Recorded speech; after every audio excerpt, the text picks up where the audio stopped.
찬송가 288장 찬송하십시다. 288장입니다.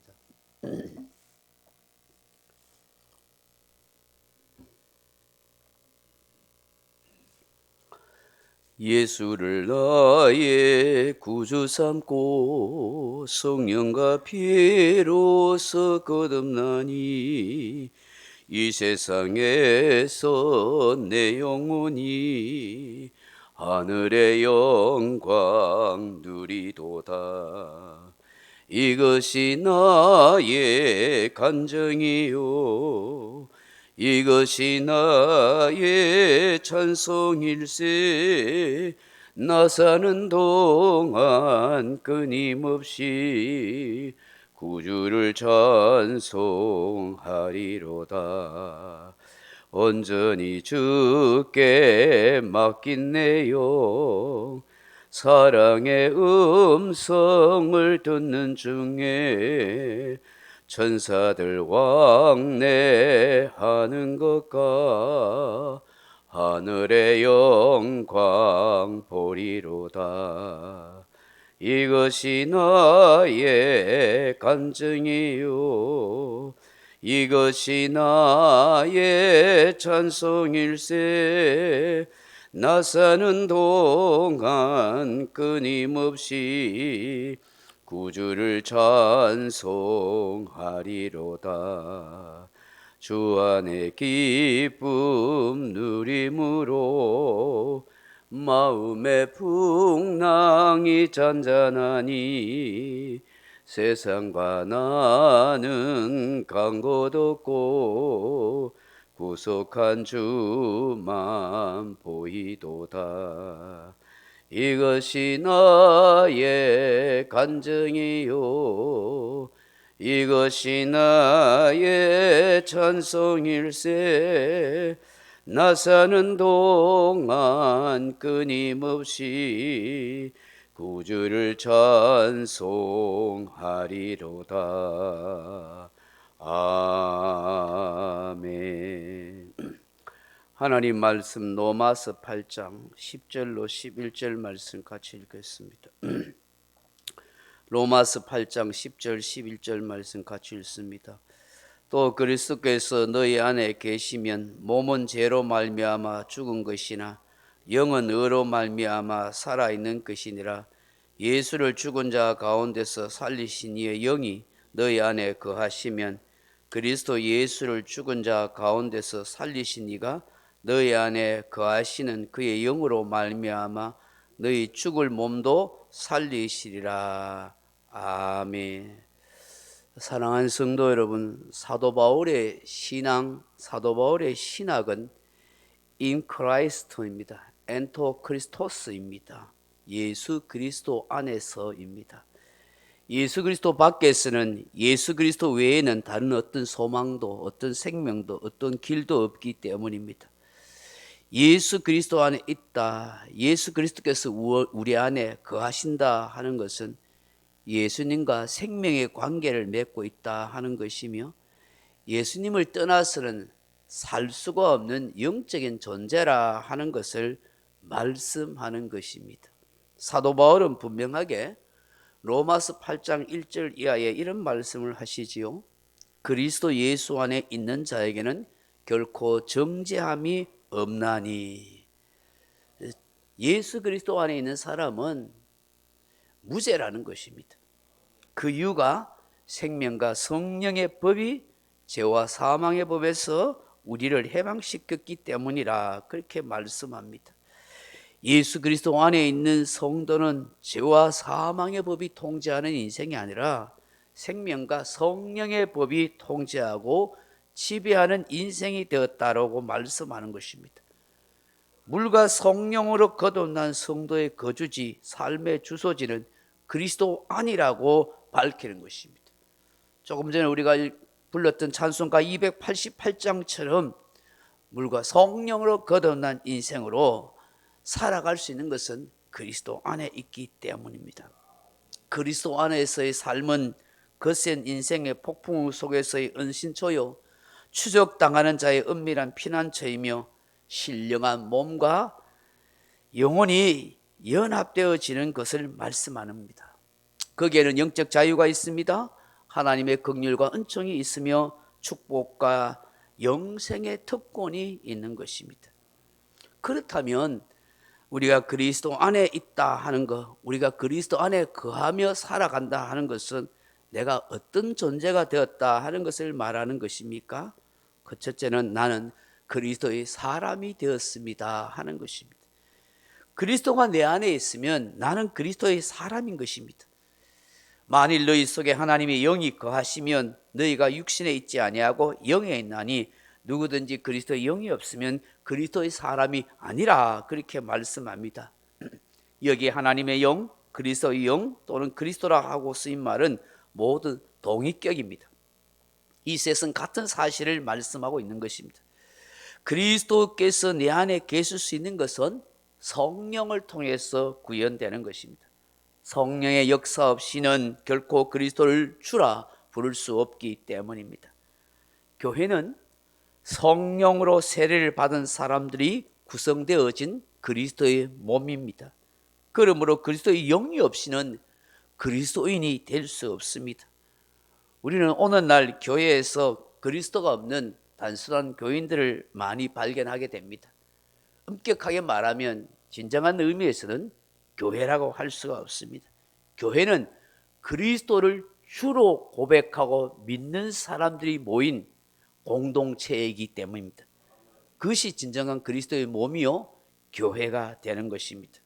그러므로 내가 그리스도 안에 있다 하는 것은 곧 그리스도의 영이 우리 안에 거하신다 하는 뜻이며 참된 교회가 된다 하는 것입니다.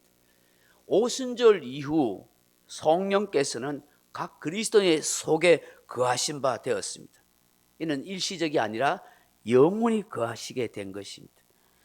하나님은 본래적으로 만물과 인간 위에 높이 초월해 계신 분이시지만 사도행전 2장의 오순절 사건 이후로는 그리스도인의 마음속에 성령님이 내재해 계시게 된 것입니다.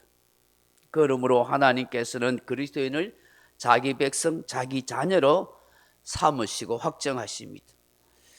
저와 여러분은 어떤 일을 만난다 할지라도 그리스도께서 내 안에 계시고 나는 그리스도의 사람이라는 사실을 결코 잊지 않고 살아가야 할 줄로 믿습니다. 둘째로 그리스도께서 내 안에 거하신다 하는 것은 무슨 뜻입니까? 몸은 죽고 영은 산다 하는 것입니다.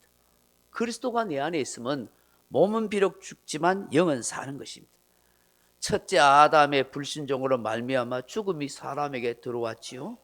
그러므로 육을 가진 사람은 반드시 한번 죽습니다. 죄의 삭은 뭡니까? 사망이기 때문입니다. 사실상 사람의 육체는 아담의 범죄와 함께 이미 죽은 존재가 된 것입니다. 우리가 꽃꽂이 해놓은 꽃을 보고 살아있는 것처럼 보여도 실상은 뭡니까? 뿌리가 없기 때문에 죽은 것입니다. 여러분 사람도 마찬가지입니다. 육체라는 것을 가지고 있어서 일시적으로 심장이 뛰고 호흡을 하고 또 활동을 하며 이런저런 역사를 이어가지만 그 육체의 수명이 다하며 죽고 썩으며 없어지게 되는 것입니다. 우리의 인생의 삶도 잠깐인 것입니다. 여러분 꽃꽂이 해놓은 꽃이 예뻐 보여도 잠시 있다가 사라지는 것입니다. 왜 그렇습니까? 우리의 생명과 영혼의 뿌리가 되시는 하나님으로부터 어떻게 해요? 떠나 있기 때문입니다. 꽃꽂이한 꽃이 뿌리가 없어서 죽은 것처럼 우리의 영혼이 하나님 떠났기 때문에 우리 영혼 속에 우리는 죽은 존재다 하는 것입니다. 그래서 하나님께서는 사망을 이미 선언한 것입니다. 육은 죄로 인해 죽은 것이라고 말씀합니다. 그러므로 죽은 것에서 생명이 살아날 수 없듯이 영은 죽었기에 육신 또한 죽는 것입니다. 그런데 성경은 우리에게 말씀합니다. 살리신 것은 영이라. 만일 너희 속에 하나님의 영이 거하시면 너희가 육신에 있지 아니하고 영에 있나니 그리스도께서 너희 안에 계시면 몸은 죄로 인해 죽은 것이나 영은 의로 인하여 어떻게 됐다고요? 산 것이니라. 그렇게 말씀합니다. 살아있는 것이니라. 10절에 그렇게 말씀합니다. 비록 아담의 범죄로 인해서 인간의 몸은 죽지만 또 영도 함께 죽었지만 우리 주 예수 그리스도의 구속의 은혜로 말미암아 하나님을 믿는 자는 영을 살리게 된 것입니다. 그래서 예수 믿는 사람은 영은 살아있는 것입니다. 여러분, 이 비밀을 깨닫는 것이 바로 믿음인 것입니다. 우리는 이 믿음의 의로 죽었던 영이 살아나는 것입니다. 셋째로 그리스도 안에 있으면 어떤 일이 일어납니까? 죽을 몸도 살아나는 것입니다. 로마서 8장 11절 말씀 같이 읽어봅니다. 예수를 죽은 자 가운데서 살리신 이의 영이 너희 안에 거하시면 그래서 예수를 죽은 자 가운데서 살리신 이가 너희 안에 거하시는 그의 영으로 말미암아 너희 죽을 몸도 살리시리라. 아멘. 예수를 죽은 자 가운데서 살리신 이의 영이 우리 안에 거하시면, 다시 말하면 성령이 우리 안에 거하시면 어째요? 죽을 몸도 살리신다. 예수님을 부활케 하셨던 그 하나님께서, 그 성령께서 우리의 영뿐만 아니라 우리의 몸도 다시 부활하게 하신다는 것입니다. 우리 모두는 영이 산 것뿐만 아니라 육체의 부활도 믿어야 할 줄로 믿습니다. 비록 이렇게 늙어가고 병든 몸이지만 나중에는 어떻게 해요? 부활체가 되고 신령한 몸으로 변화되는 것입니다. 영과 육이 함께 부활하여 하나님의 나라에 들어가게 되는 줄로 믿습니다. 마지막으로 그리스도 안에 있으면 어떤 일이 일어나는 것일까요? 그리스도 안에 있으면 우리는 많은 열매를 맺는다 하는 것입니다. 예수님께서 요한복음 15장 5절에서 나는 포도나무요 너희는 가지니 저가 내 안에 내가 저 안에 있으면 이 사람은 과실을 많이 맺나니 나를 떠나서는 너희가 아무것도 할 수 없음이라고 말씀하셨습니다. 죽은 나무가 열매를 맺을 수 없듯이 죽은 육의 몸으로는 생명의 열매를 맺을 수 없습니다. 생명체로부터 생명체가 나오는 것은 자연에서 관찰할 수 있는 지극한 진리입니다. 살아계신 하나님의 영, 그리스도의 영, 생명의 성령의 법이 지배하고 있는 사람은 생명의 열매를 맺을 수가 있는 것입니다. 여러분, 그리스도인들이 생명의 열매를 맺는다는 것이 무엇일까요? 성령의 열매를 말할 수 있고 회개의 열매를 말할 수 있겠지만 근본적으로 생각과 마음이 그리스도에게 집중되어 있고 늘 그리스도께서 기뻐하시는 생각과 마음을 품는 것입니다. 그런데 여러분, 계속 악한 생각, 나쁜 생각, 불의한 생각을 품고 있다면 그리스도 영이 그 사람 속에 있다고 말할 수 없고 악한 영이, 귀신의 영이 그를 사로잡고 있거나 세상의 신이 그를 혼미케 만들고 있다고 우리가 생각해야 하는 것입니다. 우리가 성령의 영이 우리를 지배하고 있으면 주님께 붙어있는 자, 포도나무와 가지의 비유를 통해서 말씀하지만 주님께서 우리 안에 역사하셔서 우리를 하여금 좋은 열매를 맺는 그런 삶으로 살아가게 만드는 것입니다. 이 새벽에 주시는 이 말씀 우리가 같이 묵상하면서 내가 그리스도 안에 있다는 사실, 예수 안에 거하고 살아가고 있다는 사실이 너무나 중요하다는 사실을 깨닫기 바랍니다. 예수님과 하나 되고 생명의 관계로 이어져 있기 때문입니다. 그리스도 예수 안에 거하면 영이 산 사람이고 마침내 그 몸도 다시 살아날 것이고 많은 열매를 주께서 저절로 맺도록 도와주실 것입니다. 함께 묵상하며 기도하는 저와 여러분 되길 주님의 이름으로 축원합니다. 각자 기도하시다가 돌아가시기 바랍니다.